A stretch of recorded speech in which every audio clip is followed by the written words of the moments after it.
नमस्कार दोस्तों, PSA master के यूट्यूब चैनल में आपका स्वागत है। व्यापार की समझ एक हमारा फेवरेट टॉपिक है, उस पर हम बात करते रहते हैं और आपसे रिक्वेस्ट करते हैं कि आप हमारे इस चैनल को सब्सक्राइब करें और लाइक करें, ताकि व्यापार की समझ के बारे में जब भी कोई वार्तालाप हो आप तक पहुंचे। आज हम एक कॉमन सी बात करने जा रहे हैं। पीछे हमने बात की थी कि रियल एस्टेट की कीमतें इतनी क्यों बढ़ रही हैं, तो हमने बताया था इसके पीछे एक बहुत बड़ा स्कैम है, इसके पीछे एक बहुत बड़ा इंटरनेशनल तंत्र है जो भारत की प्रोडक्शन को हार्म करने के लिए भारत में रियल एस्टेट की प्राइस को बढ़ाकर व्यापार से पूंजी निकालकर डेड इन्वेस्टमेंट रियल एस्टेट में इन्वेस्ट करा रहा है। आज हम फिर गोल्ड पर आ रहे हैं। गोल्ड और सिल्वर की प्राइस, गोल्ड की प्राइजेस पिछले एक साल में 61% से ऊपर बढ़ी हैं और चांदी की कीमतें 91% प्लस पे बढ़ी हैं। क्यों बढ़ रही है? कोई कहता है चांदी का इंडस्ट्रियल यूज है, कोई कुछ कहता है, सब झूठी बातें। याद रखिए, विश्व में जो करेंसी कंट्रोल होती है और वर्ल्ड की इकोनॉमी कंट्रोल होती है, इसके पीछे सबसे इंपॉर्टेंट चीज गोल्ड एंड सिल्वर होता है। और भी चीजें होती हैं, और मेटल्स भी हैं, डायमंड भी है और कुछ है, लेकिन मेन होता है गोल्ड सबसे ज्यादा होता है। और जब किसी कंट्री को खतरा लगता है कि उसकी इकोनॉमी डाउन हो सकती है, तो वो सबसे पहले गोल्ड स्टोर बढ़ाता है।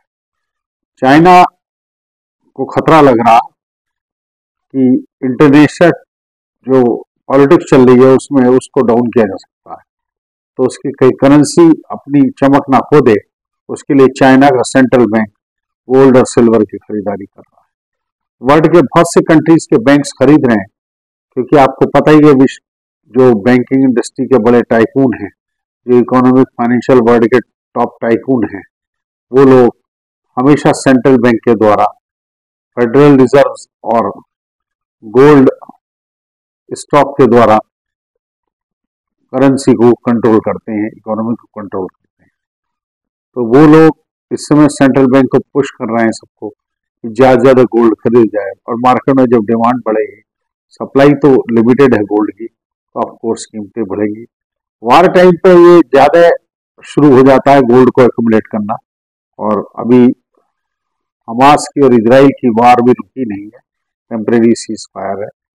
रशिया की और यूक्रेन की लड़ाई बंद नहीं हो रही है, और ये लड़ाई अगर चलती रही और बढ़ी तो गोल्ड 2-2.5 लाख क्या सीमा पार करेगा, कुछ नहीं कह सकते।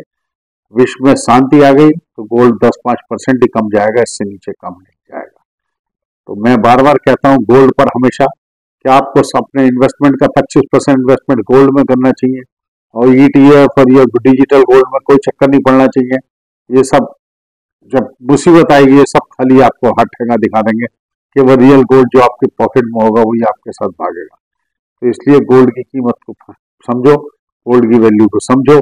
हमारे पुराने जमाने में लोग कहते थे हल्दी वाली पर एक गिन्नी लो, तो वो प्रथा चालू रखनी चाहिए।